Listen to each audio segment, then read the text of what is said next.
vamos a hablar de la predicción de la preeclampsia, ¿no? Ese es el tema principal y voy a tomar 3 puntos.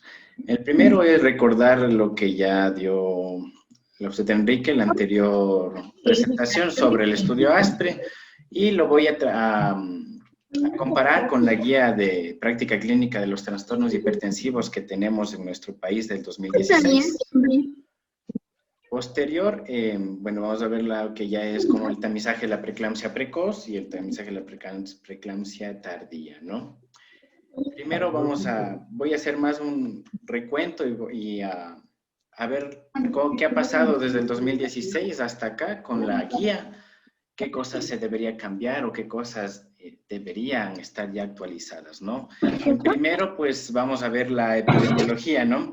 ¿Qué nos dice nuestra guía de práctica clínica? Pues que la tasa de la preeclampsia en los países desarrollados puede ir entre el 5 al 10%, ¿sí? En los países que es en vía de desarrollo, pues se ve que el porcentaje es mayor, ¿no? Alcanza el 18%, de los cuales de este 18%, el 40 al 80% generan muertes maternas, ¿no? Y a nivel mundial, que del 10 al 15% de las muertes maternas directas van a estar asociadas con trastornos hipertensivos, en especial preeclampsia o la eclampsia. Por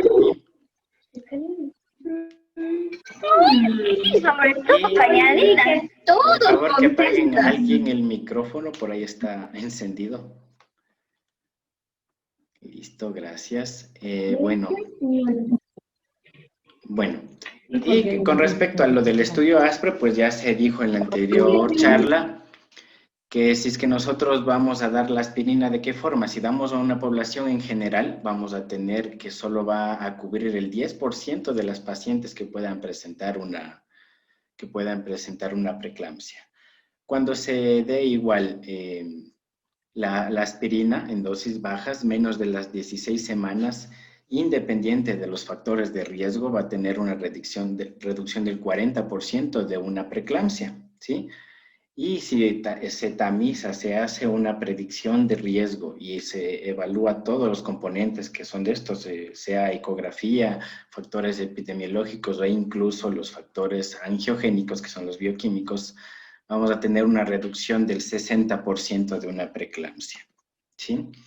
Le recuerdo entonces el estudio ASPRE, ¿en qué se basó? Pues revisaron, ¿no? Un número grande, es un estudio de un metaanálisis multicéntrico, se realizó con España, Italia, Bélgica, Reino Unido, ¿sí? Donde pues lo que cogieron un número de 26.941 embarazadas, ¿sí? De esto se discriminó ciertas pacientes, unas que tuvieron interrupciones de los embarazos, abortos o que decidieron salir del estudio, ¿no? Y pues se quedaron a la final con 25.797. De esto se realizó la combinación de los factores, ¿no? Tanto de lo que es factores epidemiológicos, las medidas uterinas y también factores bioquímicos. Y se tuvo un corte, ya esto es a nivel de Londres, de la Fetal Medicine Foundation. El corte de ellos es 1 en 100, menos de 1 en 100 es un riesgo alto, más de 1 en 100 es un riesgo bajo.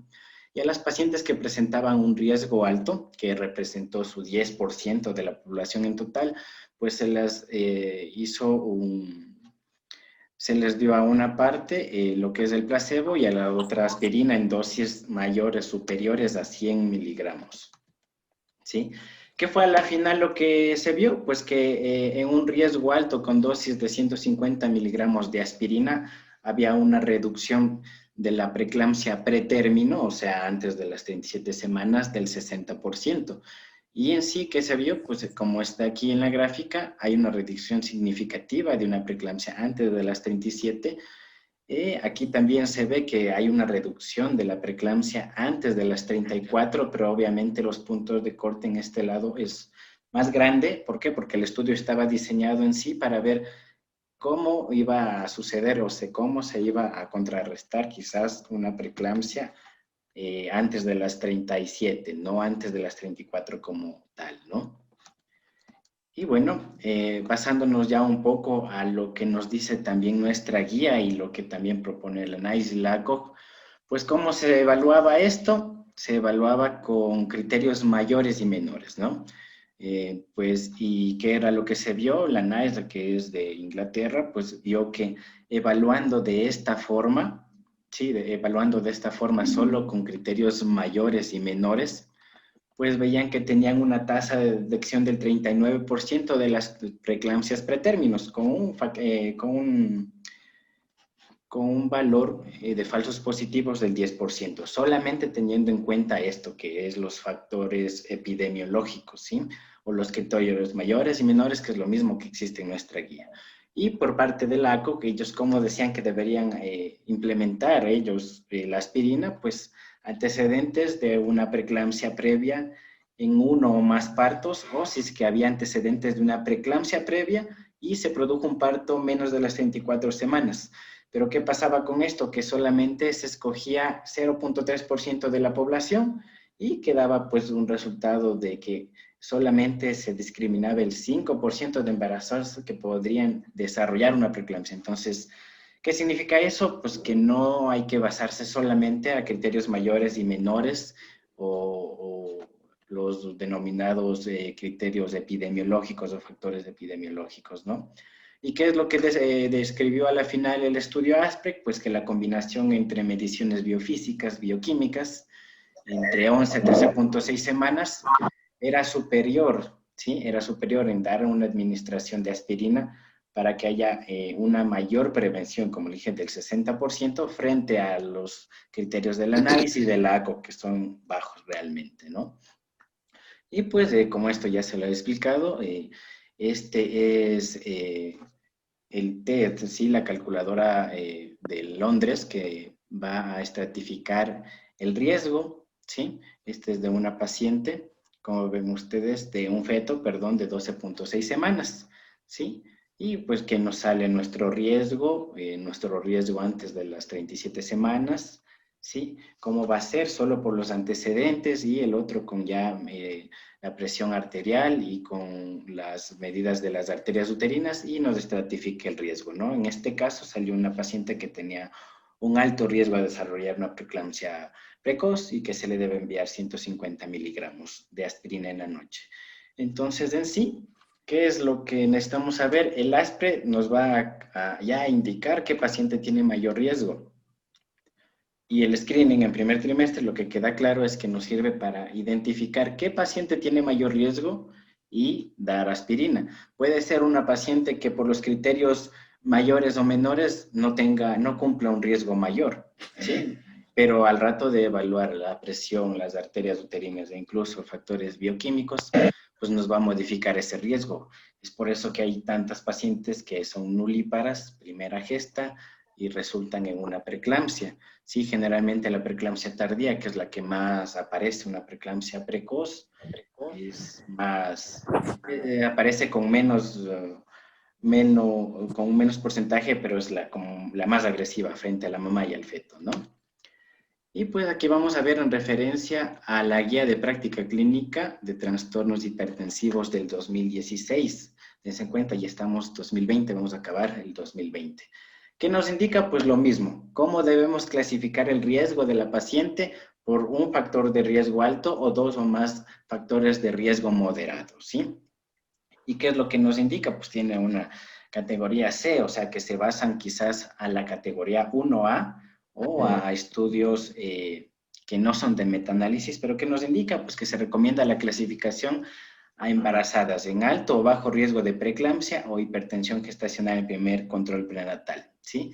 Y que nos indica una embarazada de alto riesgo para desarrollar preeclampsia o hipertensión gestacional es aquella que presenta uno o más factores de riesgos moderados, ¿no? Según la tabla. Entonces, imagínense, si ya estamos diciendo que tenemos entre ya los criterios de la ACO y la NICE que no son tan altos como un predictor combinado para disminuir preeclampsia, solo disminuye en el caso de la NICE o determina un 39% de preeclampsia pretérmino frente al ACO, que es un poco más estricto en ver los criterios, que solamente va a discriminar un 5% de toda la población de embarazadas que van a presentar una preeclampsia. Pues nosotros, ¿cuál será nuestra tasa de detección?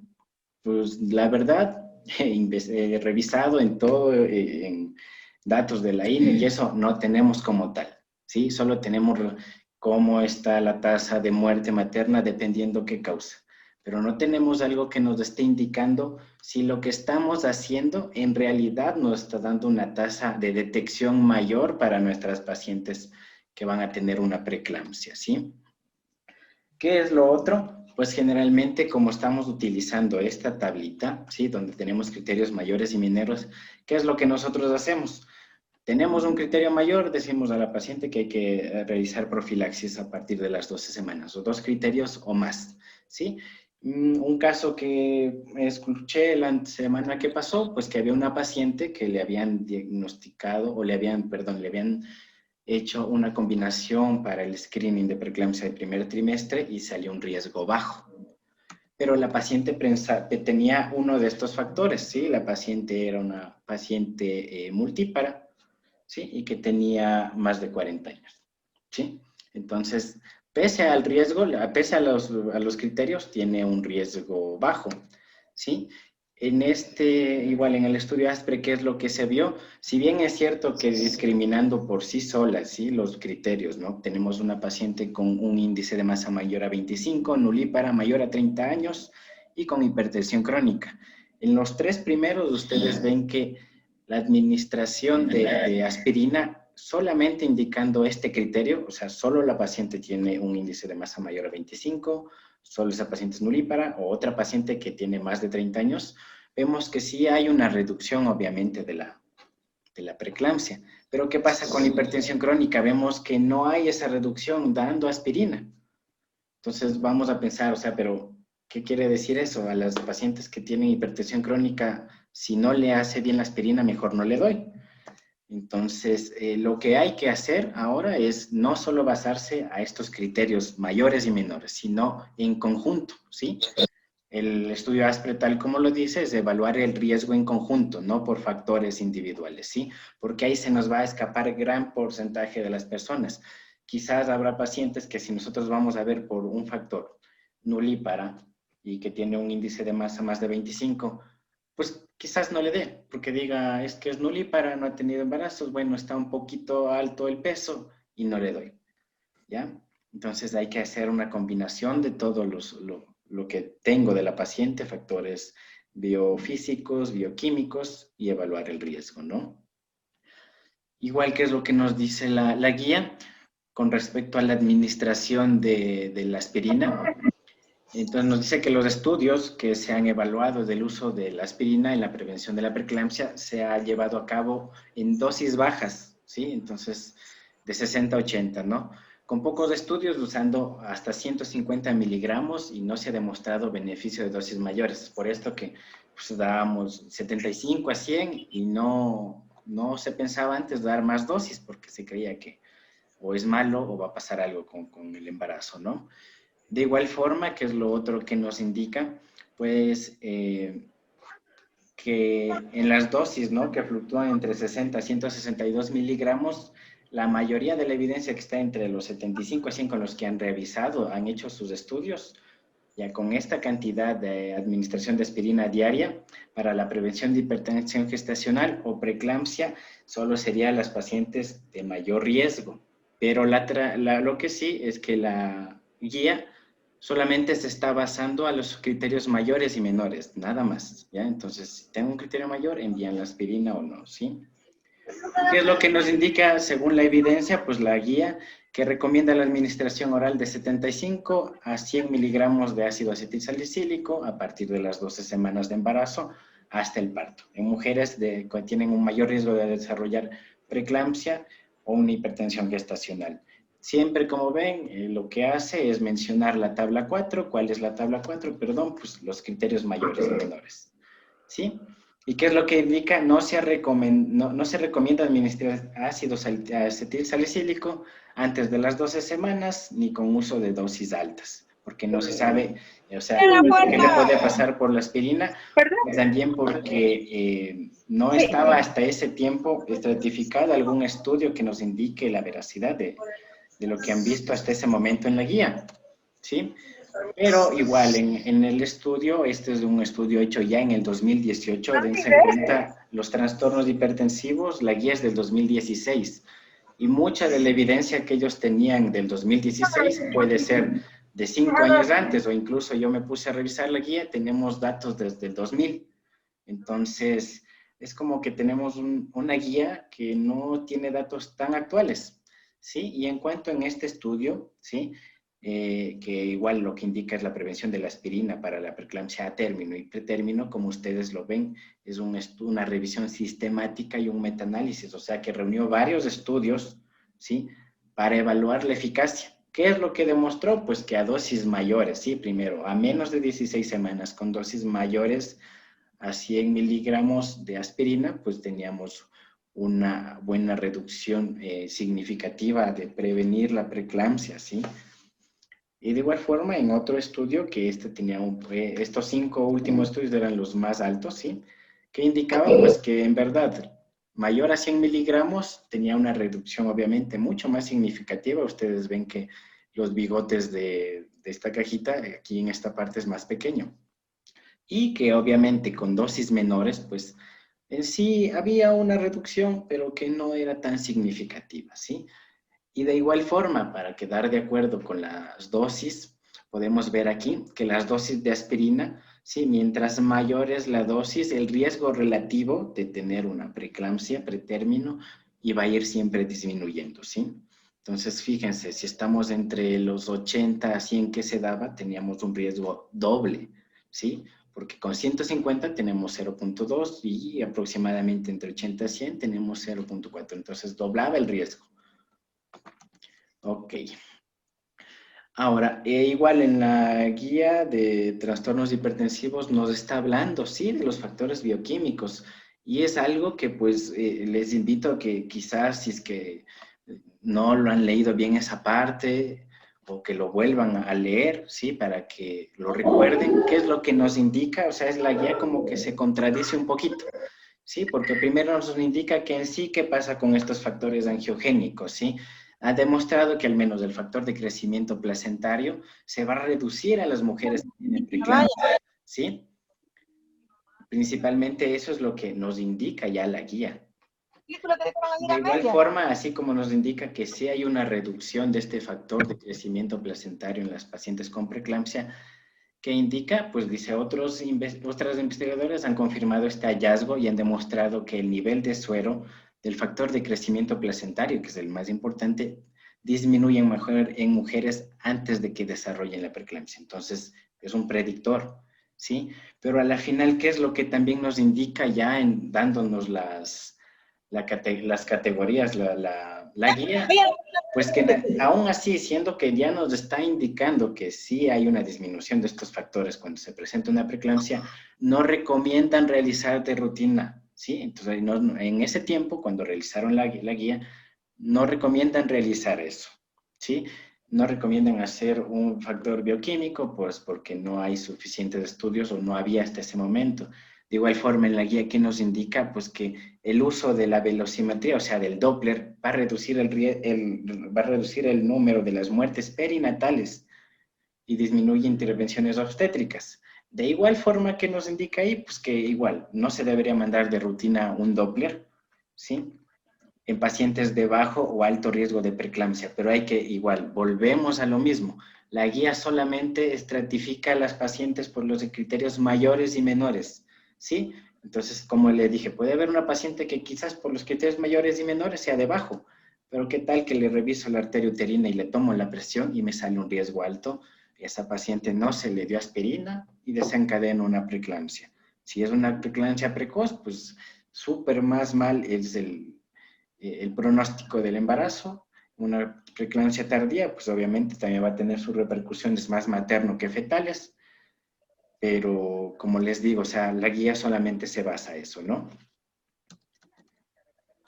En este caso, entonces, ahí está el numerito, ¿qué es lo que, o sea, qué nos dice la guía? O sea, ¿qué trata de decir? Por un lado, nos indica que sí, esos factores pueden influir, pero por el otro no recomiendan. Entonces, quizás lo que hay que realizar es ya una actualización de esta guía, ¿no? Y pues aquí les traigo un artículo que es hecho con el grupo de los doctores del Fetal Barcelona, ¿sí? Realizado en el 2014, imagínense, 2014, y la guía ya fue hecha en el 2016. ¿En qué concluyen? Pues que la preeclampsia se puede predecir con alta precisión en poblaciones obstétricas generales con bajo riesgo de preeclampsia, perdón, mediante algoritmos combinados. ¿Cuál es esto? Pues el teorema de Bayer, que es el que utiliza obviamente la calculadora que siempre les presentamos, la de Londres, que es un teorema de Bayer, o sea, nos indica la probabilidad uniendo varios factores que tiene la paciente, ¿no? Pues para recordarles de igual forma que si solamente tomaran en cuenta ustedes los factores epidemiológicos, si solamente toman en cuenta criterios mayores y menores, pues solamente va a haber una tasa de detección del 50% de las preeclampsias, ¿no? Si es que ya lo aumentamos con medición de arteria uterina y la presión arterial media, tenemos una tasa de detección del 80%, y al final con factores bioquímicos el 90%, ¿sí? Entonces, ¿qué es lo que podemos sacar aquí de conclusión? Que uno, que se debe actualizar la guía, ¿sí? Si bien es cierto, es del 2016 y como les dije, bibliografía que está un poco desactualizada. El estudio ASPRE fue realizado en agosto del 2017. Entonces, puede ser que quizás, como no salía esa guía, no salía ese meta-análisis, pues obviamente aún tenían sus dudas, pero se esperaría que quizás cuando ya actualicen la guía, se fijen mucho en que hay ya demasiada documentación indicando que se debe realizar una medición de arterias uterinas, revisar que los predictores angiogénicos sirven y establecer ya en la guía que se realice el screening como tal, de la forma que debe ser a las 12 semanas y con el resto en el resto de trimestres que les voy a indicar, ¿no? Pasamos ahora a la preeclampsia de inicio precoz. Pues, ¿qué vamos a ver? Principalmente las arterias uterinas, ¿sí? Entonces vamos a ver que siempre va a haber una invasión, ¿no? Va a haber una invasión de todo el trofoblasto, ¿sí? Para que las arterias espirales pierdan esa capa muscular y pueda haber una mejor regulación del flujo que pasa a la sangre, ¿no? Y principalmente, como se les dijo la otra vez, no se dejen guiar por la forma de la onda, sino que tienen que ver cuál es el índice de pulsatividad y calcularlo, ¿no? ¿Qué vamos a ver? Pues entre las 19 a 23 semanas es cuando debemos realizar el cálculo para verificar una preeclampsia de inicio precoz, ¿sí? ¿Cómo lo hacemos? Pues principalmente con las arterias uterinas. ¿Ya? En la calculadora del Fetal Medicine Foundation tenemos la calculadora que nos funciona desde las 19 hasta las 24.6 semanas, ¿no? Pero en sí de 19 a 23 está bien y el ecomorfológico podemos aprovecharlo para realizar ese cálculo de riesgo, ¿no? Entonces, ¿qué vamos a ver? Pues que en una preeclampsia precoz, solo por la adquisición del IP de las arterias uterinas, tenemos una detección de aproximadamente el 80%. Si combinamos todo, combinamos factores de la paciente como tal, ¿sí? Epidemiológicos, combinamos la arteria uterina, combinamos la presión arterial media e incluso los factores bioquímicos, podemos llegar al 90%, ¿sí?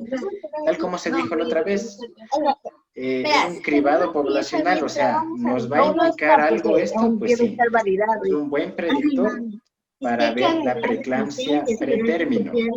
¿Sí? Entonces, como es un buen predictor, tenemos que aplicarlo a todas las pacientes. Como es un screening, es para todas las pacientes, ¿sí?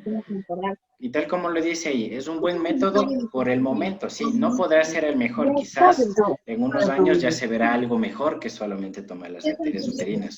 Pero por el momento es lo mejor, ¿no? ¿Estratifica el riesgo? Pues ¿Esto no lo va a descargaste hacer reciente en esta que dice nuevas licencias? ¿Te mandó recién el maestro? apáguele el micrófono, por favor. Disculpen, ya. Bueno, vamos a estratificar el riesgo y servirá para profilaxis, pues quedamos que no. No estratifica el riesgo, ¿por qué? Pues porque si la paciente ya tiene un riesgo alto, ya no vamos a hacer mayor cosa. Lo que literalmente, ¿qué se va a hacer? Esperar al momento en que llegue la preeclampsia. Ya no le dimos aspirina. Por ende, ¿sirve la profilaxis? No, no sirve la profilaxis, ya dará en este tiempo de embarazo, ¿sí? La guía igual nos indica que que se puede dar, que en el segundo trimestre reduce el riesgo de preeclampsia, en el tercero también, sí, pero pues aquí igual les traigo, y este es un artículo, sí, este es en cambio del grupo del doctor Nicolai desde Londres, donde ¿qué nos indica? Que si a la paciente se le da aspirina menos, ¿sí? Menos de los 100 gramos, suponiendo que estamos casi como nuestra guía, ¿ya? Menos de 100 gramos y menos de las 16 semanas, sí vamos a tener una reducción, ¿sí? De una preeclampsia, ¿no? Pero no va a ser tan significativa. ¿Qué pasa ahora si tenemos igual menos de 16 semanas, pero mayor dosis, más de 100 miligramos? Pues vamos a tener una mayor relevancia en que nosotros tenemos que dar la aspirina para prevenir una preeclampsia o para que se retrasemos, ¿no? Porque probablemente podrá darle, por decir, las 34, pero quizás podamos retrasarlo un poco más a un tiempo posterior del embarazo y sea un poco menos grave, ¿ya? Y en el caso contrario, igual la guía que, como les digo, que nos indica que en el segundo trimestre también se puede dar y que también nos va a disminuir el riesgo. Pero como vemos, a dosis menos de 100, suponiendo que es como nuestra guía de 80 a 75 a 100. Y si se la da después de las 16 semanas, pues no vemos ningún cambio, ¿sí? O sea, no nos va a hacer nada la aspirina. Y al menos en este contexto que estamos ahora de COVID, ustedes saben que la aspirina no hay. Entonces, involucra eso una preocupación para la persona que le está revisando su control, para la embarazada, y es peor, ¿no? De igual forma que vemos que entre las 19 y 24 semanas, si nosotros combinamos todo, ¿no? Factores epidemiológicos, las arterias uterinas y la medición de la presión arterial media, ¿sí? 2 veces en cada brazo, más los factores bioquímicos, vamos a tener, pues, vamos a llegar casi hasta el 90% de una predicción de preeclampsia, ¿no? ¿Listo? Entonces, ¿qué es lo que vamos a tomar en cuenta aquí? ¿O qué es lo que vamos a hacer? ¿De qué me sirve? En el segundo trimestre, pues hacer una predicción de preeclampsia no me va a servir para dar una aspirina, pero me va a servir, ¿por qué? Porque voy a poder identificar que esa paciente quizás hasta antes de las 32 o pasado de las 32, ¿sí? Pero bueno, en sí sería más de las 32, va a tener un mayor riesgo de preeclampsia. ¿Y eso qué incluye? Pues que vamos a cambiar nuestra forma en cómo tenemos que atender ese control prenatal, ¿sí?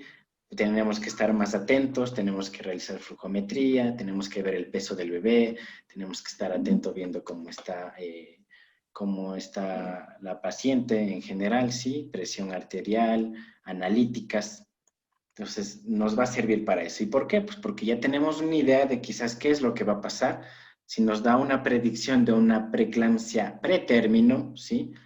Pues nos va a decir ya, quizás esta preeclampsia pretérmino va a estar asociada a una restricción de crecimiento. Entonces, por eso es que voy a ver ya, el bebé está pequeño, entonces, ¿qué voy a empezar? Una preeclampsia, ¿sí? ¿Y qué van a evaluar en ese momento? Pues primerito las arterias uterinas para ver cómo están, ¿no? Y para la preeclampsia de aparición tardía, pues vamos a hacer una relación en ver igual. ¿Qué pasa si es que tomo la medición de las arterias uterinas en el eco morfológico? ¿Sí? Que generalmente nos vamos a ayudar con ese. ¿Sí? Pues vemos que para la preeclampsia de inicio precoz, solo con arterias uterinas vamos a tener una detección del 80% de las pacientes que van a tener una preeclampsia, exactamente con una detección de falsos positivos del 10%. Pero vemos que para la preeclampsia tardía no es tan bueno esto, solamente se aproxima al 50%, ¿ya? Entonces, ¿qué tenemos que hacer en este momento? Pues tenemos que retrasar nuestro screening, nuestro tamizaje de preeclampsia de inicio precoz más allá, ¿sí? Entonces, ¿qué es lo primero que se vio? A las 30, 34 semanas, si es que ustedes envían a realizar un Doppler de arterias uterinas y se puede combinar con los factores epidemiológicos, vamos a tener una tasa de detección con el 10% de falsos positivos de una preeclampsia tardía de aproximadamente el 70%. Con cualquiera de estos no unidos, puede ser el factor epidemiológico con la presión arterial media o con una arteria uterina o con un factor bioquímico. Si mezclo con cualquiera de esos tres mis factores epidemiológicos, pues voy a tener el aproximado del 70% de una detección de una preeclampsia tardía, ¿no? Y ahora, si nosotros aparte hacemos una combinación, ¿sí?, de los factores epidemiológicos, por darle aquí un ejemplo, más la presión arterial media y un factor bioquímico, vemos que nos aumenta, ¿sí? Si bien estaba solamente un factor epidemiológico con uno de estos, nos llegaba al 70%, vemos que la combinación de esto para una preeclampsia de inicio precoz es mayor al 80%.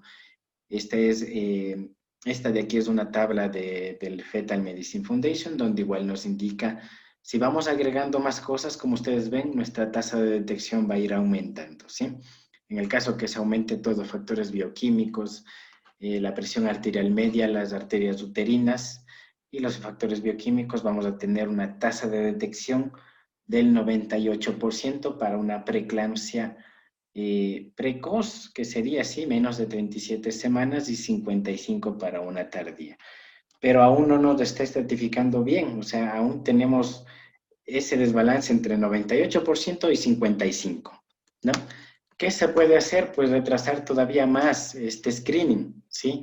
Vamos a retrasar todavía más el screening hacia las 35, 37 semanas, ¿sí? Y en combinación con con los factores bioquímicos y la presión arterial media, vemos que para una preeclampsia de inicio tardío, ¿sí? Si realizamos entre las 30 y 34, era aproximadamente 55%, ¿sí? Para una preeclampsia tardía. Pero para una preeclampsia tardía, si alejamos más allá el screening, lo hacemos ahora entre 35 y 37, lo óptimo hacer entre las 36. Quizás a las 37 también es bueno, sí es bueno, pero puede que llegue la paciente, puede que no, puede que inicie labor, entonces a las 36, ¿no? Vemos que la tasa de detección para una preeclampsia de inicio tardío, uniendo todo, es del 84%, ¿sí? Uniendo todo. Aquí, como vemos, es los factores maternos más, si solo se mide la presión arterial media, 64, si se une con arterias uterinas, 65, y por último, si es que realizamos todo con factores bioquímicos, 84. ¿Sí? Listo. Entonces, ¿qué es lo que la pregunta a toda esta charla? ¿Ya? Si bien la charla no es tan grande porque los factores, la predicción de la preeclampsia en sí es un tema que no requiere de tanto, ¿sí? No es lo mismo tratar la preeclampsia así ya como diagnóstico para evitar pues que haya una convulsión y todo el tratamiento que es de un síndrome, de un trastorno hipertensivo. Aquí estamos hablando solamente de la predicción y pues yo pienso que si la predicción es lo más fácil, es lo que más debería hacerse, ¿no? Para que nuestras pacientes puedan tener un embarazo mejor y en el caso de que tengan una preeclampsia, pues se las atienda de mejor forma y no haya estos problemas de que o la paciente llegó, hizo HELP o hubo un óbito, ¿no? Ya, entonces la pregunta ahora con respecto a los riesgos. ¿Puedo enviar aspirina si tengo criterios mayores, pero mi cálculo de riesgo en el primer trimestre salió bajo? Por favor, quiero que en el chat me escriban sí o no.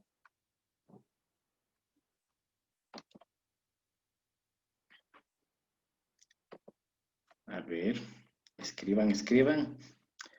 A ver qué es lo que piensan.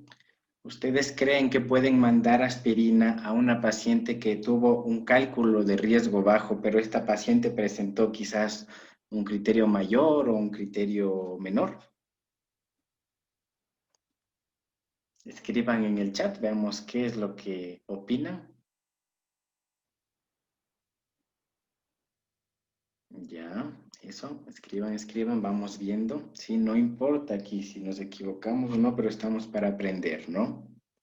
Ya, sí, depende de la edad gestacional, indican por ahí. Ya. Ok. Listos. A ver, entonces esa es nuestra pregunta, ¿no? ¿Puedo mandar yo aspirina porque tengo algún factor epidemiológico de la paciente, pero el riesgo me salió alto? Ya, la mayoría pues describe que sí. Sí, ahora, con respecto, veo una respuesta que salió depende de la edad gestacional, ¿no? En la charla anterior, y quedamos en qué, en que la aspirina debería mandarse desde las 12 semanas, ¿no? No se puede, no, ¿qué pasa si es que envío después? Pues tal como les dije, no va a haber una ganancia, o sea, no me sirve de nada enviar la aspirina si ya pasaron las 16 semanas en el segundo o en el tercer trimestre, que a veces sabe pasar. Hay pacientes que se les detecta que está un poco alta la presión, o hay pacientes que no se han hecho controles y vienen, por decirlo, a las 36 semanas, o perdón, a las 30 semanas, detectan un bebé chiquito, detectan una arteria uterina patológica, detectan una presión arterial elevada y envían aspirina, ¿no? Pues la respuesta es que no. Si tengo un riesgo bajo, pese a que tengo algún factor, sí, que me diga, pues algún criterio que me indique epidemiológico que debo mandar, si el riesgo es bajo, no debo mandar. ¿Por qué? Primero, uno, el estudio ASPRE, igual que es lo que les indiqué, pues que lo mejor que ve es que antes de las 16 semanas, empezando desde las 12, se debe enviar aspirina, ¿sí? Hay dos momentos de la invasión del trofoblasto, de la placentación, ¿sí? Entonces tenemos en las 12 semanas, 12, 13 y 18, perdón, y 20, 22 o 18, 22. Entonces, si de por sí, desde el primer trimestre ya hay una mala invasión, obviamente va a seguir mal la invasión a posterior en el embarazo, ¿no? Entonces, la respuesta de eso sería no. Según la edad de gestacional, vi que alguien escribió, pues tampoco se ha visto que eso expuse la anterior vez, que si yo empiezo a dar dosis de aspirina, la aspirina no es inocua, ¿sí? Entonces vamos a tener cierto riesgo, vamos a tener un pequeño riesgo de una hemorragia digestiva o del sistema nervioso y también de un desprendimiento. No es significativo, ¿sí? No les quiero decir que la aspirina les va a dar desprendimientos o hemorragias como tal, no, pero tiene un riesgo que no es tan grande, pero tiene ahí el riesgo. Entonces yo tengo que estratificar bien cuál es el riesgo de mi embarazada, porque puedo exponerla quizás a que haya alguna hemorragia, sea del sistema nervioso, sea del digestivo, o algún tipo de desprendimiento, ¿sí? Entonces para eso nos sirve estratificar nuestro riesgo, ¿ya? ¿Qué vamos a ver aquí? Pues según los criterios mayores o menores, vamos a ver que el riesgo como tal, ¿sí? Es de un 5.2 con criterios mayores o criterios menores de 1.7, ¿sí? Y el riesgo basal de una preeclampsia que toda paciente tiene sin tener riesgos es del 0.5, ¿no? Este es un estudio de Pool del 2018. Entonces, ¿qué vamos a ver? Tenemos los criterios mayores y menores, ¿no? Ahora, si nosotros hacemos un cálculo de riesgo, ¿qué nos quiere decir? Pues que el riesgo ya, aquí tengo una paciente que tiene un riesgo mayor y ya tenemos un riesgo ya elevado. Los criterios mayores igual elevado, ¿no? Al criterio del riesgo basal. Entonces, de estas pacientes que yo les hago la combinación de todos los factores para evaluar el riesgo, obviamente me van a salir que tienen un criterio de un riesgo alto, ¿sí? Por la Fetal Medicine Foundation, el riesgo de ellos lo ponen de 1 en 100. El de Fetal Barcelona, 1 en 75, ¿no? Pero depende de la población. Entonces, ¿qué quiere decir? Que las pacientes que me van a salir con un riesgo alto van a tener, pues, su riesgo de 5.2 sea un criterio mayor o 1.7 sean dos criterios menores, ¿no? Y vamos a tener una población por ende que así tenga los criterios, sea uno mayor o dos menores, pero me sale un riesgo bajo, ¿sí? Por eso no lo pongo aquí. ¿Qué es lo que demuestra Paul en este artículo? Que las pacientes que así tengan un criterio mayor o dos criterios menores, pero el cálculo de riesgo en el primer trimestre me salió bajo, van a tener ellos un criterio de riesgo similar a tener un riesgo basal, ¿sí? O quizás hasta un poco menor, al menos en los criterios dos menores, miren, es menor a un criterio basal como tal. Pero bueno, esto solo es estadístico, ¿no? En la práctica clínica tenemos que ser de cuenta que riesgo menor, así tengo un criterio mayor o dos criterios menores, pero me salió mi riesgo calculado de mayor, me salió mi riesgo, perdón, me salió un riesgo alto, me salió un riesgo bajo, pues voy a tener en sí para esa paciente como un riesgo basal, ¿sí? Es por esto que no se debe mandar a las pacientes aspirina así tengan un criterio, pero mi cálculo de riesgo me salió bajo, ¿sí? Obviamente, tal como se lo indica, o sea, el cálculo de riesgo no me va a discriminar a toditas las pacientes que tienen preeclampsia, ¿no? Como ven, lo que me va a hacer es reducir en sí, si le doy aspirina, el 60% de las pacientes, del total de las pacientes que me va a suceder una preeclampsia. Y si yo combino, obviamente voy a tener a una mayor población, ¿sí? Como se les dijo en el principio, solo con los criterios que nos dice la ACO, pues tenemos solo para el 5% de preeclampsias. Por la NICE el 39%, versus que yo estoy detectando y dando aspirina para reducir el 60% de una preeclampsia, pues entonces tenemos que basarnos siempre a hacer combinaciones con tanto los factores bioquímicos, que bueno, esperemos que se los pueda realizar, pues ya están viendo que en la guía de práctica clínica los nombran, pero quizás, como les digo, porque está realizada en ese año para atrás, no había algún estudio, aunque vieron que yo presenté un estudio del 2014 donde me indican que deben realizarlo, ¿no? Entonces, eso principalmente, ¿sí?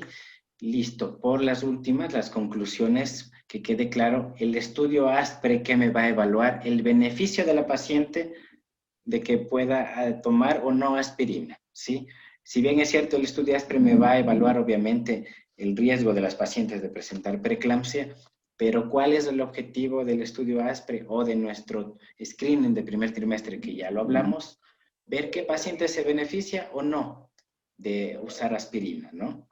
El mejor predictor de una preeclampsia de aparición precoz, ¿cuál va a ser? Pues en el screening de segundo trimestre, las arterias uterinas, ¿sí? Obviamente, las arterias uterinas y combinándolo, presión arterial media, combinando los factores epidemiológicos y también debería ser el factor bioquímico, ¿sí? El factor de crecimiento placentario. Pero bueno, o sea, estamos en un contexto donde todavía no se lo realiza. En la maternidad sí lo realizan con ciertos requerimientos, pero no es todavía a nivel universal. Entonces, pues tampoco es malo hacer nuestro screening sin los factores bioquímicos, ¿no? Obviamente. Malo es no hacerlo. Malo es, por ejemplo, pedirles a ustedes piden un eco morfológico donde deberían aprovechar la utilidad de la arteria uterina, ¿sí? Para ya predecir qué paciente va a tener un riesgo de preeclampsia precoz, ¿sí? Entonces, yo prefiero hacer eso a quedarme sentado y esperar que la paciente tenga 25, 26 semanas y, oh sorpresa, la presión está alta. Se le hace proteínas elevadas, ¿sí? O también, pues, no hay proteínas, pero ya hay afección de órgano blanco, ¿sí? Entonces, eso sería lo mejor. Y el mejor predictor de una preeclampsia tardía, entonces, mientras más cercano al término es mejor. ¿Cuándo? 36 a 37 semanas. Entonces, sería óptimo que para ver predicción de preeclampsia, de aparición tardía, envíen a las 36 semanas a sus pacientes a hacer un eco y que pongan ustedes más arterias uterinas, porque no, generalmente en lo que se ve, pues ni en el eco cromosómico envían arterias uterinas, ¿no? Entonces deberían mandar en el eco cromosómico eco de marcadores de aneuploidías más arteria uterina, eco anatómico más arteria uterina, ¿sí? A las 36 semanas, eco obstétrico más arteria uterina, para evaluar el riesgo, ¿sí? De una preeclampsia, ya sea en el segundo trimestre una preeclampsia precoz o en las 36 semanas una preeclampsia tardía, ¿sí? Porque de esta forma, ¿qué vamos a ver? Si a la paciente le va a dar una preeclampsia de inicio tardío, pues no va a haber mayor afectación del bebé. El bebé lo que sí va a hacer, ¿qué? Va a redistribuirse un poco su flujo. ¿Por qué? Porque tiene que estar en un ambiente adecuado. Entonces, ¿qué va a hacer? Redistribuirlo, ¿sí? Pero no va a haber tanto problema de una muerte fetal. Sí, obviamente se sospecha ya o se tiene el criterio de riesgo de preeclampsia, ¿sí? Ustedes verán que a veces la paciente estaba bien, le hicieron un eco a las 34 semanas para ver la posición, el peso del bebé y pasó. Y la paciente por alguna razón ya no vino. Y, oh sorpresa, llega a la emergencia con presiones elevadas, llega con disminución de movimientos, le revisan el bebé, lastimosamente obitado. Entonces, quizás a esa paciente si se le realizaba una combinación de factores en el eco de segundo trimestre o anatómico y en la predicción de riesgo, ¿sí? En las 22 semanas. Si bien es cierto, como les dije, tiene mayor potencial para una predicción de una preeclampsia precoz, pero también tiene una tardía, siendo que no es muy alta, pero nos puede salir, ¿sí? Nos puede salir ya un riesgo elevado y nosotros tenemos que ver qué hacemos, ¿no? En este caso, ¿qué sería? Pues legalmente sacar a ese bebé de 36 semanas porque voy a tener problemas, ¿no? Si dejo más tiempo a ese bebé, uno, pues no va a ser la misma ganancia de peso entre 26 semanas a 36 que desde 37 a 40, ¿sí? Es 200 gramos versus 70 que gana el bebé. Entonces, voy a tener más riesgo de que si dejo adentro, sí el bebé le pase algún evento adverso, pero que generalmente no sucede cuando se realiza estas combinaciones de riesgo. Como le digo, el bebé lo que hace solo es redistribuir los flujos, pero no llega a afectarse como tal un ductus venoso, que es un marcador, al menos de Doppler, que me indica ya muerte fetal inminente, ¿no? Lo otro, pues para administrar la aspirina, pues vamos a ver que la profilaxis debe ser de acuerdo al cálculo de riesgo y no por factores epidemiológicos aislados. Sí, esto por favor, sí, traten, sí, de recordárselo siempre.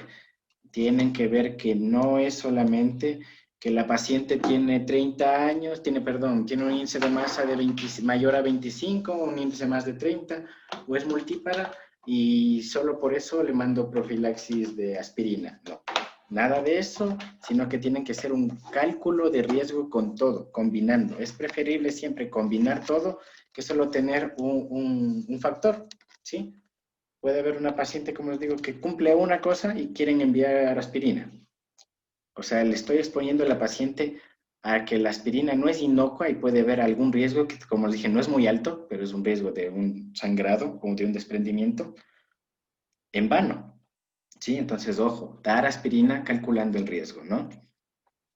Y pues no existe beneficio de la aspirina, pues si no es antes de las 36 semanas, a mayor edad gestacional va a haber el riesgo de hemorragia, tal como les dije. No me va a beneficiar darle una aspirina después de las 16 semanas porque ya está. O sea, literalmente, si la paciente tenía un alto riesgo y no se le evaluó en el primer trimestre, llegó en el segundo y en el segundo me sale, hago mi cálculo de riesgo con arterias uterinas y me sale un alto riesgo de preeclampsia pretérmino, que también me ve el screening de primer trimestre, pero la diferencia es que con el primer trimestre yo voy a dar mi profilaxis. Con el segundo trimestre, lastimosamente, vamos a esperar a que le llegue la preeclampsia, porque no va a haber ningún beneficio de la aspirina, ¿sí? Listo, Miguelito, y con eso es todo, ¿no? Miguelito, Dime. como esta charla no es muy extensa, porque Así como es, tú mismo lo señalaste, no estamos hablando de tratamiento de la preeclampsia, no vamos a meternos en ese tema, exacto. ni diagnóstico. Aquí la pauta sería la predicción y prevención, ¿cierto? Así es, predicción y prevención. Entonces, ¿por qué no hacemos un pequeño resumen? Yo les invito a las compañeras que prendan sus micrófonos, prendan sus cámaras hasta para conocernos mejor. Y lo que querría, Miguelito, es ya, como ya es el cierre del tema de la preeclampsia, hacer un pequeño resumen. Entonces, ¿qué hacemos? A ver, en el primer trimestre. En el primer trimestre, Miguelito, según tu charla, hacemos el screening del primer trimestre, ¿no es cierto? Así es. ¿En qué consiste el screening del primer trimestre? La primera parte que vimos en la primera charla era el screening para neuploidías. Ujú. Y la segunda parte del screening sería el screening para preeclampsia. Así es, En exacto. el screening para preeclampsia del primer trimestre, lo que vamos a ver es qué pacientes se van a beneficiar del uso de aspirina. Exacto. No necesariamente a quién le va a dar, o no tenemos ahí la certeza, aunque O ya sea, tenemos una alta. sí, nos va a salir obviamente, si tiene predicción para la preeclampsia pretérmino, sí, antes de las 37 semanas, pero el estudio nos sirve pues, para ver a quién tiene mayor riesgo, porque ya se le está viendo que puede tener una preeclampsia posterior y administrar aspirina. Ya, exacto. Ahora, ¿Cómo valoramos el riesgo en el primer trimestre? Tú nos decías primero por los factores epidemiológicos, que nos dice la guía de práctica clínica. Sin embargo, tú mismo nos estás mostrando que los factores epidemiológicos serían insuficientes para categorizar el riesgo de esta paciente, por un lado. Y por otro lado, también no solo que serían insuficientes, sino que nos pueden dar también falsos positivos, podríamos decir, ¿no es cierto? Pacientes que podría presentar un riesgo y que nosotros vamos a iniciar con el uso de aspirina, pero que en realidad no la necesitaban. O viceversa. O viceversa, ¿no es cierto? Lo importante aquí sería categorizar el riesgo. ¿Y cómo categorizaríamos el riesgo, Miguel, para quedar claro? Es decir, uno, dos, tres puntos, tres cosas puntuales. ¿Cómo categorizamos el riesgo en estas semanas?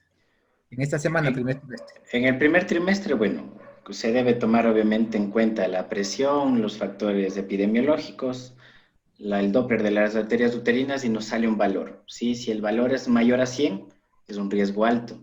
Si es un valor menor a 100, es un riesgo bajo. Eso tomando en cuenta la calculadora del Fetal Medicine Foundation, porque la de Barcelona tiene un corte más bajo del 75.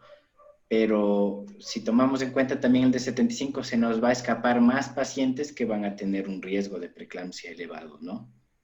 Entonces, la clave aquí sería, primero, no olvidarnos de que en el screening de aneuploidías, en el eco cromosómico, debe también estar incluido el estudio de las arterias uterinas. Así es. Sí, por un lado. Por otro lado, el uso de las calculadoras, ¿no es cierto? Exacto, sí. Nosotros en la charla anterior, tú nos habías ayudado con un ejercicio en el uso de las calculadoras. Entonces yo les invito a todos a que ingresen a la calculadora, hagan una pruebita, invéntense una paciente ficticia y ingresen, hagan una prueba, a ver qué les sale, riesgo alto, riesgo bajo. A veces pueden practicar en una paciente también, ¿no es cierto?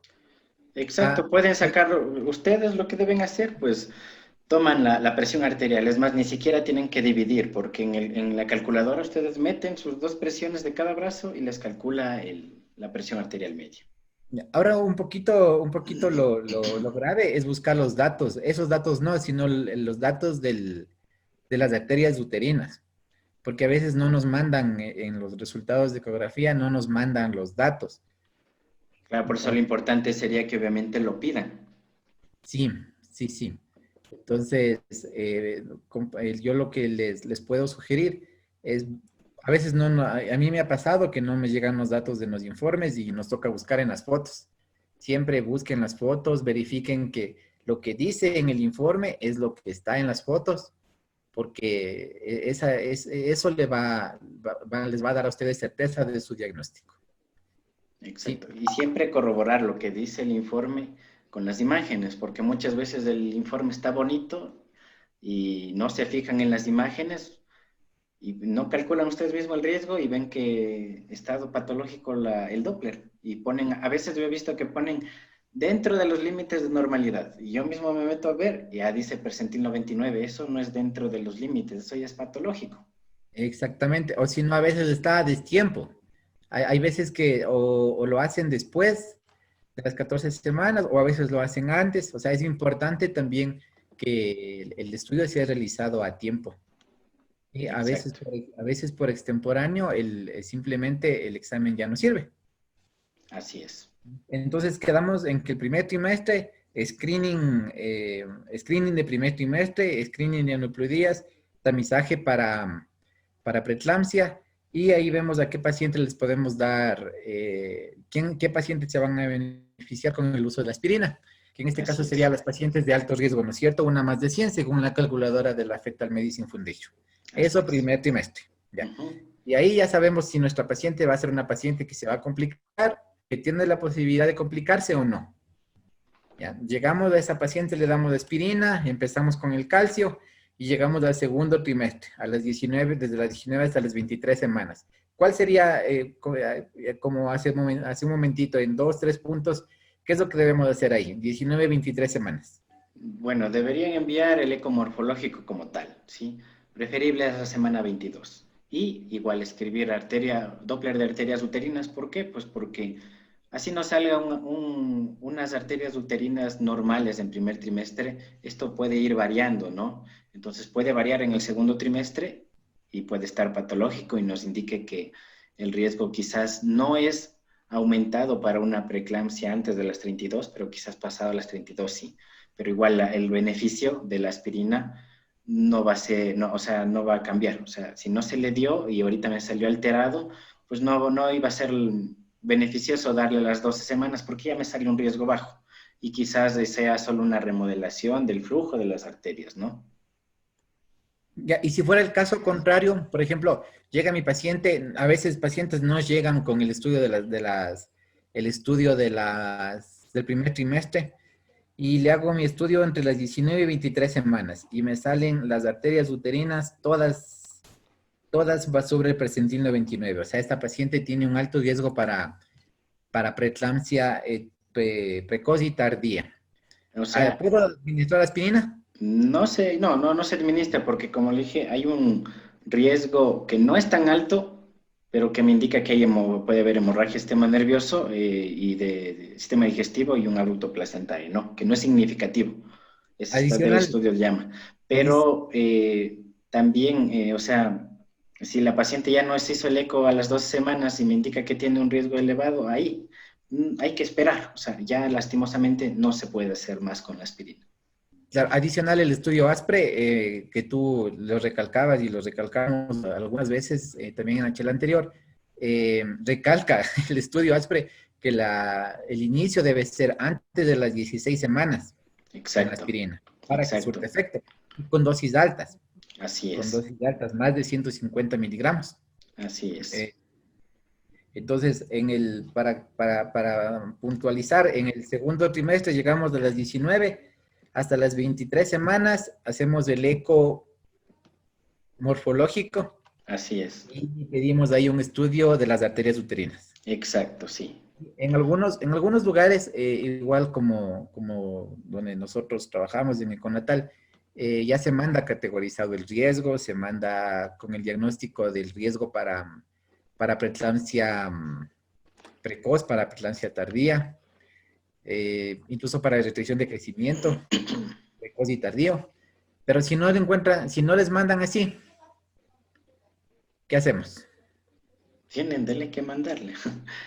Verán, No, pero hay una opción, por ejemplo, pero, o sea, también hay que coordinar obviamente con los pacientes. Suponiendo que mandan a hacer un eco morfológico y no datan las arterias uterinas. Si bien es cierto que tenemos entre las 19 y 23 como buen predictor un IP de arterias uterinas, en la calculadora del Fetal Medicine Foundation podemos ingresar nuestros datos hasta las 24.6. Entonces, literalmente ya no es culpa que no digamos, tuvo que gastar en un eco morfológico, pero si es que se hizo a las 22, pues ustedes tienen el chance de decirle a esa paciente, a ver, tiene hasta las 24.6 para que se realice una cuantificación de los IPs de las arterias uterinas y ustedes realicen el cálculo en la calculadora del Fetal Medicine Foundation, que sí pueden realizarlo. Ahí está hasta con fechas. Ahí le dice cuánto está. Lo que importa obviamente ahí no es lo que me salió en el eco morfológico, porque voy a ver predicción de preeclampsia. Pero ustedes tienen el chance, si se hizo la paciente a las 20, a las 21, a las 22, hasta las 24, 6 pueden hacerlo, ¿sí? Obviamente, datando bien la edad gestacional, porque si está mal datada, pues no nos va a servir, ¿no? Y y si es que ya nos mandan a ver, me refería también a que a veces nos mandan solo el valor de las arterias, el IP, el IR, el sístole, diástole, y uno dice, a mí me ha pasado, ¿no? Llego esto y digo, ¿y ahora qué hago? Ya tengo los datos, ¿y ahora qué hago? Entonces, compañeros, lo que tenemos que hacer es recopilar todos esos datos, volver a ingresar todos los datos a la calculadora, utilizar las calculadoras. La Fetal Medicine Foundation tiene unas calculadoras que son gratuitas. Tenemos que volver a ingresar los datos de nuestras calculadoras y volver a recategorizar a nuestra paciente de riesgo. Porque incluso a esta edad nos permitiría hacer una referencia a tiempo, ¿no es cierto? así es. una referencia de tiempo. Entonces, Ese es bueno, el objetivo en sí de evaluar el riesgo, ¿no? Porque se supone que dentro de la obstetricia tengo que ver embarazos con riesgo bajo, ¿sí? Pero la entonces, paciente puede tener, no puede tener ningún criterio mayor o menor y nosotros seguimos diciendo que es un bajo. Pero por el hecho de no hacer ese cálculo, ha sido la paciente de un riesgo alto, no le enviamos y ahí están las complicaciones. sí, sí, sí. A mí me pasa, a nosotros nos pasa a cada momento que a pacientes con ecos normales, con un peso relativamente normal, llega al término y llega súper complicado. Pero bueno, pasamos del segundo trimestre y llegamos al tercer trimestre. Aquí sería lo importante, la predicción de preeclampsia precoz y tardía, ¿no es cierto? Tardía ya en el tercero, pero a las Más 36 de, semanas. más de 30 y, 35 y 36 semanas. Así es. Entonces, ¿qué hacemos ahí? A las 36, pues bueno, 35, 36, óptimo a las 36, igual. Pueden pedir el eco obstétrico para ver cómo está peso percentil y las arterias uterinas, ¿no?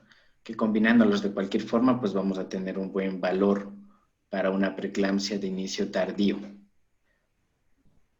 Ya, entonces, eso sería en conclusión lo que tenemos que hacer para la predicción de preeclampsia. Primer trimestre, arterias uterinas para ver qué paciente se va a ver beneficiada con el uso de la aspirina, empezar con el calcio. En el segundo trimestre, en el ecomorfológico, realizar el estudio de las uterinas para la predicción de preeclampsia precoz y tardía. Y en el tercer trimestre, 36 semanas, el estudio de las uterinas para la predicción de preeclampsia tardía. Así es. A veces llegamos a las 36 semanas con todo bien bonito. A las 38 semanas el niño está con oligoamnios, con un bajo peso. No se confíen del peso. Es una sugerencia que yo les puedo dar. A veces nosotros decimos, vemos 2.500 gramos y decimos, no, con ese peso ya el bebé puede nacer, está bien. Pero no. No, pues, Resulta que ese bebé no tuvo todo su potencial de crecimiento. Hay algunas otras calculadoras fetales que nos permiten incluso calcular el peso para esa paciente, con el peso de esa paciente, con la talla de esa paciente. Nosotros ya, eso será tema de otra charla, pero no se confirme en el peso. Cuando les digan un peso medio bajo, esté sospechoso, a seguir estudiando, a ponerle ojo en esa paciente. siempre, lo óptimo sería que siempre calculen ustedes con calculadoras fetales, ¿no? Porque obviamente el eco tiene logaritmos que van a evaluar el peso según Hadloop, ¿no? Hadloop 3, Hadloop 2.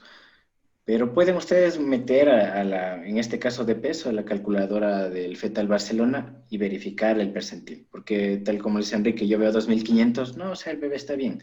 Pero cuantificado a la fecha que tiene de semanas gestacional, me puede salir ya un percentil menos de 10, ¿ya? O percentil menos de 3. Entonces hay que estar mucho ojo en eso, cuantificar bien datada la edad gestacional y usar calculadoras fetales. Ya, aquí hay una pregunta que te voy a pasar, Miguelito. Dice, bueno, es Jorge Anrango, dice, buenas noches, una pregunta, ¿hasta qué semana de gestación mantengo la administración de aspirina? Hasta las 36 semanas. En la guía dice hasta el parto, pero pues tiene bibliografía antigua. El ASPRE dice hasta las 36, ¿sí? Por el riesgo mínimo de hemorragia y abruto placentario. Ujú. Ujú. Otra pregunta, dice, buenas noches, ¿en el eco morfológico también debemos pedir arterias uterinas? Claro, sí, sería lo óptimo porque de paso que se le está revisando todo al bebé y aparte en el ecomorfológico hay que tener en cuenta que hay que también evaluar el riesgo de un parto pretérmino, no por causas de, digamos, un parto prematuro porque les desencadenó preeclampsia, sino por factores de acortamiento de cuello. Entonces, si ya estamos utilizando la vía transvaginal para medir el cuello, pues no nos va a costar nada evaluar las Vale. uterinas. Sí, lo que decías es importante, Miguel. No se olviden que en el eco anatómico, aparte del morfológico y del estudio de las arterias uterinas, es importantísimo el estudio de la cervicometría, el Así estudio es. del cervix. Entonces, Ujú. eso es algo también que también deben pedir en el En el Ecomorfológico. pedido de la ecografía, sí. A veces pedimos solo morfológico y dejamos de lado las otras cosas que son importantes. A veces un bebé estuvo bien en su morfología y termina complicándose por otras cosas. A las 2 Exacto, semanas tiene un parto prematuro. exacto, así es. Vamos a seguir con otra pregunta. Dice, entonces, ¿desde cuándo iniciamos la aspirina? O sea, ya en conclusión, ¿desde cuándo iniciamos la aspirina? 12 semanas en adelante, hasta las 36. Los estudios, para que quizás se hicieron un poquito de bolitas, es porque los estudios dicen desde antes de las 16. Ya, porque así está visto, ¿no? En los estudios, pero desde las 12 es la regla. De 12 a 36 semanas de aspirina a dosis mayores de 100 miligramos, que es lo óptimo 150. Y yo te haría otra aspirina, otra pregunta que parecería redundante. ¿Y a quién damos? A las pacientes que presentaron un riesgo alto en el screening de primer trimestre. Exactamente, no a todas. No a todos. No a todas. Así como les dije al final, puede ser que la paciente presente algún criterio mayor o dos menores, pero si el riesgo me salió bajo, no le va a beneficiar en nada. O lo otro, que generalmente solamente se basan por un factor. La paciente tiene hipertensión crónica. ¿Qué vieron ahí? Que a la aspirina no le hace nada si tiene hipertensión crónica. Entonces no hay que tomar así porque esa paciente por hipertensión crónica sí puede desencadenar, obviamente con más razón, una preeclampsia. Pero la aspirina en la hipertensión crónica no le va a servir. Entonces, si yo solo veo, la paciente tiene hipertensión crónica, pero sé que no le sirve la aspirina, no le doy. No, no. Tengo que evaluar todos los factores epidemiológicos y me ha de salir alto. Sí, y obviamente si ya tiene una comorbilidad de base, las uterinas me van a salir alteradas. Ya verás, otra pregunta. Dice, ¿y el calcio hasta cuándo se da? Bueno, el calcio, sí, no hay ningún problema con darlo hasta el término, ¿sí? Se dice que no hay algún factor de riesgo elevado para formar litiasis, pero bueno, en todos los estudios la principal profilaxis es con la aspirina. Obviamente en lugares donde hay una disminución de la ingesta de calcio, como aquí hay un estudio hecho en Cuenca y en Quito, donde dice que al menos en Cuenca tenían una administración de 450 miligramos, cuando deberían tener pues 1200. Entonces, porque nuestro país es así, hay que catalogar con nosotros, deben tomar el calcio. Pero no es que el calcio en sí les va a ayudar a que ya va a prevenir la preeclampsia, no, es algo adjunto a la aspirina, ¿no? La anterior vez hubo una pregunta donde dijeron que el urólogo le había enviado Suspender. a suspender el calcio. O sea, ya, esa es la decisión obviamente por parte del urólogo, pero no es el calcio, pues el tratamiento de base, es la aspirina como profilaxis. O sea, el calcio es beneficioso en pacientes con ingesta baja. Claro, Y o para, sea, obviamente se le puede dar universal porque ya tenemos catalogado que en el Ecuador hay ingesta baja, pero y si es que para por alguna preeclampsias, razón lo quitan, pues no hay problema.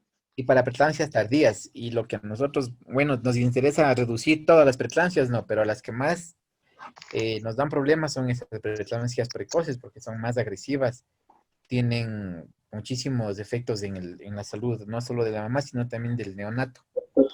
Así es, va a haber mayor problemas, ¿no? Tanto de la madre como del feto, a diferencia de una tardía que va a ser más hacia la madre. Mando otra pregunta, no, bueno, esta es referente más a ecografía. A Dice, para ver, el cálculo del peso fetal, ¿cuál es la mejor calculadora, me imagino? ¿Es Hadley 3 o 2? Y todo es a través de a ellos. ver, Cosas como estas. hay alguien que activó el audio, ya, perdón. Bueno, en general lo mejor es combinar todos, ¿no? Ni Hilux 2 ni Hilux 3, sino tenerlo en Hilux 4. Eso sería lo óptimo, ¿no? Pero se puede utilizar Hilux 2 cuando voy a tener un problema al realizar las biometrías fetales. El Hilux 2, ¿de qué significa? Que va a basarse el peso pues por la longitud de fémur y por el perímetro abdominal. ¿Ya? Entonces, si es que tengo algún problema con medir la cabeza, pues puedo tomar eso, pero en general sería todo, ¿ya? También hay que ver alguna recomendación para Hilux 3, sí se puede utilizar, ¿cuándo? Pues cuando está demasiado comprimida la cabeza y el DBP se me va a reducir, ¿ya? De ahí, si no se me reduce las medidas, pues con tranquilidad Hilux 4. Sí, Sí, sí. Para un eco normal que no tenga ningún problema, el Hadlock 3 es muy bueno. Sin embargo, bueno, eso viene en lo de equipos de ecografía, cuando uno va, eh, escoge la forma de medir, de hacer el estudio, es que se va a la medición y bueno, ahí uno escoge la forma de medir. Eso no tiene mucho valor predictivo en este caso, ¿no es cierto? En el informe. O sea, para la preeclampsia no, para la restricción sí. Ahí hay que, obviamente si un bebé está chiquito y restringido, no va a estar muy comprimido a la pelvis de eso, entonces puedo utilizar el Hadley 4, que es la base. Pero adicional que, bueno, eso igual es tema de otra charla, lo de los eh, afectaciones en el crecimiento fetal. Ahí bueno, les vamos a enseñar a cómo datar bien la edad gestacional del primer trimestre, en el segundo trimestre, qué parámetros se utilizan mejor, a veces se utiliza mejor el DBP, a veces la circunferencia craneal, a veces el LCR, dependiendo de la edad gestacional, dependiendo de cada circunstancia, pero bueno, eso es tema de otra charla. Te voy a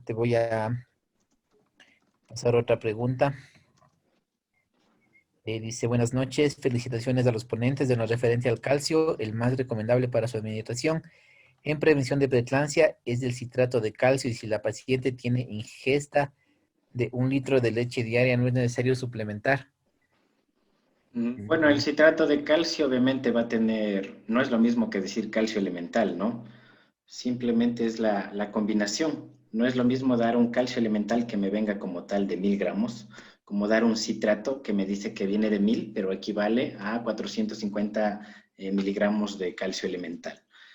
Pero bueno, con respecto a que la paciente toma 1 litro diario de leche, mejor hay que tomarlo en referencia a lo que tenemos aquí en el Ecuador, ¿ya? El estudio aquí en el Ecuador nos indica que tenemos una baja ingesta de calcio, ¿sí? Entonces, lo Y, que se puede hacer obviamente es moderar, si ya es la seguridad, digamos, de que sí toma alimentos o ingiere alimentos con calcio, ya no le voy a dar como decir 1500, puedo darle 1000, así, bueno, y la recomendación es 1500. claro. La recomendación es 1500 miligramos de calcio. Ujú. Entonces, tenemos que hacer de cuenta que tenemos una baja ingesta y administrar el calcio. Así es. ¿Alguna otra pregunta?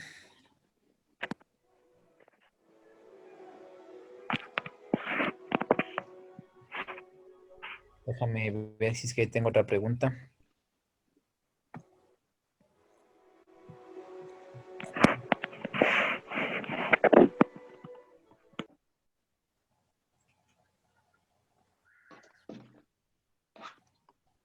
Algo que no ha quedado claro también pueden decirlo si quieren para explicarlo mejor.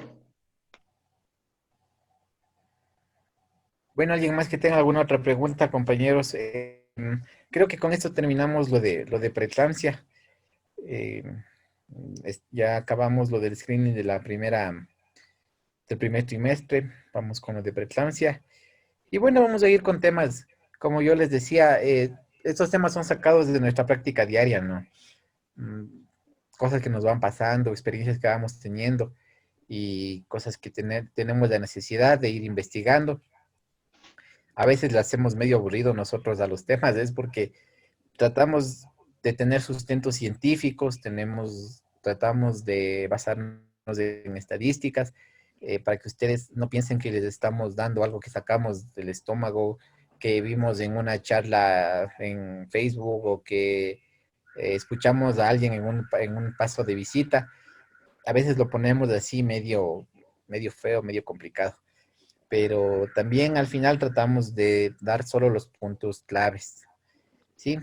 Entonces, no sé si tenemos alguna otra pregunta o si ya estamos por terminado. No sé si Miguelito, tienes algo que acotar. ¿Tienes los otros temas?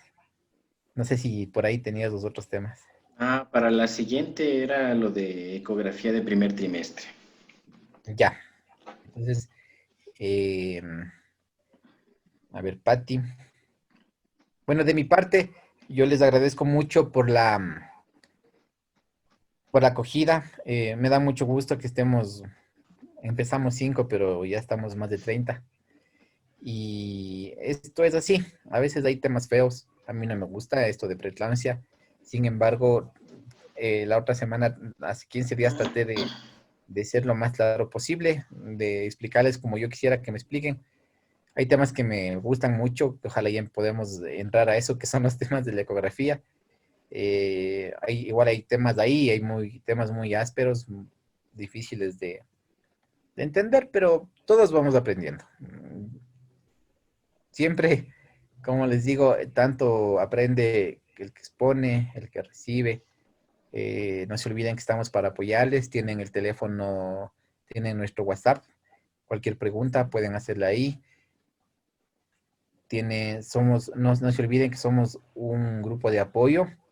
Si les llega un eco que no lo pueden interpretar, nos pueden enviar las imágenes. Si necesitan un eco que se necesita repetir.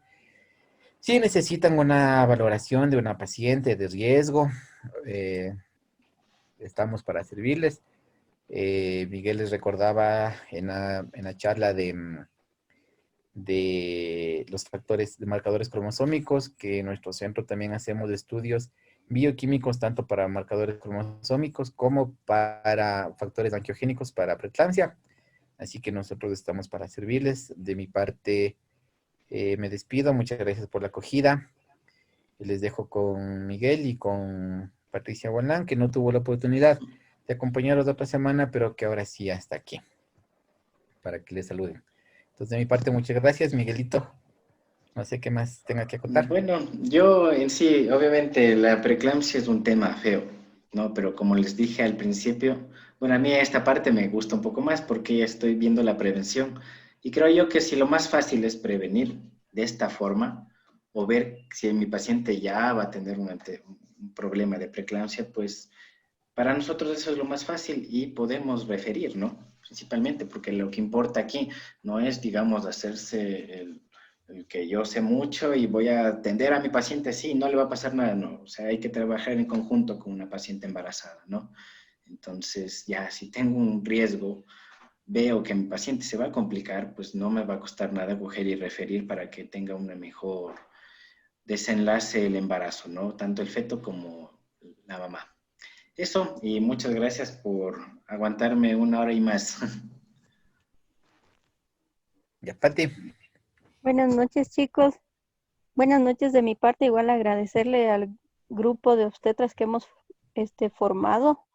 Esperamos que las charlas que están impartiendo sean de su mayor agrado y principalmente nos sirven mucho, ¿no?